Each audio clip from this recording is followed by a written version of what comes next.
मुख्यमंत्री माझी लाडकी बहीण योजनेअंतर्गत ज्या लाभार्थी महिला आहे त्यांच्यासाठी अत्यंत महत्त्वपूर्ण अपडेट असणार आहे. कारण लाडक्या बहिणींना नोव्हेंबरचा हप्ता जमा होण्यास सुरुवात झालेली आहे. काल म्हणजेच 31 डिसेंबर 2025 पासून आज सुद्धा लाडक्या बहिणींच्या खात्यामध्ये पैशांचं वितरण सुरू आहे. अजून किती दिवस हे पैसे येणार, कोणत्या महिलांना हे पैसे जमा झालेले आहेत, जिल्ह्यामध्ये कोणत्या कोणत्या जिल्ह्यामध्ये हे वितरण सुरू आहे किंवा अजून कोणत्या जिल्ह्यामध्ये येतील, हे सर्व माहिती आपण या व्हिडिओच्या माध्यमातून पाहणार आहोत. तर लाडक्या बहिणींनो, नोव्हेंबरचा हप्ता 31 डिसेंबर पासून येण्यास सुरुवात झालेली आहे. दुपारी 3 वाजल्यापासून लाडक्या बहिणींच्या खात्यामध्ये खटाखट पैसे जमा होण्यास सुरुवात झालेली आहे. कोणतेही जे काही अधिकृत माहिती न येताच डायरेक्ट लाडक्या बहिणींना खुशखबर देण्यात आलेली आहे. डायरेक्ट न्यू इयरची ते लाडक्या बहिणींना 1500 रुपये जमा होण्यास सुरुवात झालेली आहे. त्यामुळे लाडक्या बहिणींनो, अत्यंत आनंदाची बातमी आहे. व इथे आज सुद्धा म्हणजेच 1/1/2026 रोजी लाडक्या बहिणींच्या खात्यामध्ये हे 1,500 रुपये जमा होण्यास सुरुवात आहेतच. अजून किती दिवस वितरण होईल, तर काल पहिला दिवस होता, आज दुसरा दिवस आणि उद्या तिसरा दिवस, असं 2 तारखेपर्यंत लाडक्या बहिणींना हे पैशांचं वितरण सुरू राहील. अजून एक की हे पैसे कोणाला जमा झालेले आहेत, तर ऑक्टोबर महिन्यापर्यंत ज्या लाडक्या बहिणींच्या खात्यामध्ये पैसे येत होत्या, ह्या सर्व लाडक्या बहिणींना पैसे येणार आहे. तुमची ई-केवायसी चुकलेली असो, तुमची ई-केवायसी झालेली असो, तुमची ई-केवायसी मध्ये तुम्हाला अपात्र करण्यात आलेला असो, तरी सुद्धा तुम्हाला नोव्हेंबर महिन्याचे पैसे मिळणारच आहेत. पण आता कोणत्या जिल्ह्यामध्ये हे पैशांचं वितरण सुरू आहे किंवा झालेलं आहे, तर लाडक्या बहिणींनो लक्षात घ्या.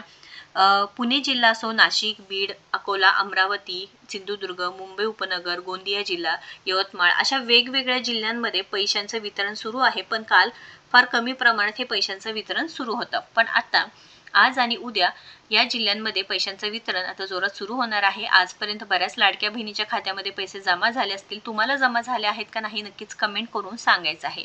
अजून एक महत्त्वाचं म्हणजे काय की ई-केवायसी आता प्रक्रिया सुरू आहे का, तर लाडक्या बहिणींनो, ई-केवायसीची प्रक्रिया पूर्णपणे बंद झालेली आहे. आपण सांगितलं होतं 31 डिसेंबरपर्यंत ई-केवायसी होणार आहे.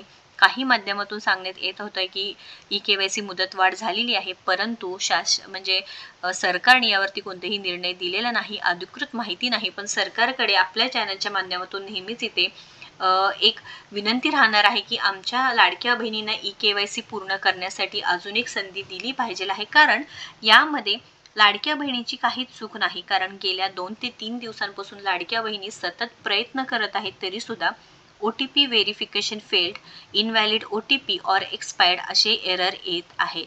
व कालपासून तर 404 नॉट फाउंड, म्हणजे काल तर पेजच फाउंड होत नव्हतं, पेज दिसतच नव्हतं. त्यामुळे लाडक्या बहिणींनी ई-केवायसी कशी करायची, तर लाडक्या बहिणींना संधी द्यावं. एकल असू द्या किंवा परिपक्व महिला आहे, या लाडक्या बहिणींचा प्रश्न सुटलेलाच नव्हता. OTP येत नाही, सर्व्हर चालू नाही, तर लाडक्या बहिणींना अजून एक ई-केवायसी करण्याची संधी द्या. जे आता वेबसाईट आहे त्यावरून पूर्णपणे ई-केवायसी करण्याची जे काही ऑप्शन होतं ते पूर्णपणे आता काढण्यात आलेलं आहे. तुमची ई-केवायसी झाली आहे का नाही, नक्कीच कमेंट करून सांगायचं आहे. तुम्हाला सुद्धा हे प्रॉब्लेम येत असतील तर ते सुद्धा सांगायचं आहे, जेणेकरून सरकारपर्यंत ही माहिती पोहोचलीच पाहिजे व लाडक्या बहिणींसाठी पुन्हा एकदा ई-केवायसीची प्रक्रिया सुरू झालेली पाहिजे आहे. आता जे जिल्हे सांगितलेले आहे त्यामध्ये सुद्धा पैशांचे वितरण सुरू आहे. 1 ते 2 दिवस अजून लाडक्या बहिणींच्या खात्यामध्ये पैसे 1,500 रुपये जमा होत आहेत. पुढील पैसे सुद्धा लवकरच लाडक्या बहिणींच्या खात्यामध्ये जमा होणार आहे. महत्त्वपूर्ण अपडेट असल्यामुळे नक्कीच जास्तीत जास्त शेअर करा, जेणेकरून लाडक्या बहिणींपर्यंत ही माहिती पोहोचेल व तुमच्या खात्यामध्ये पैसे जमा झाले का नाही नक्कीच कमेंट करून सांगा. जिल्हा कोणता आहे तुमचा ते सुद्धा नक्कीच सांगायचं आहे. व अशाच महत्त्वपूर्ण अपडेटसाठी आपल्याला फॉलो व सबस्क्राईब करा.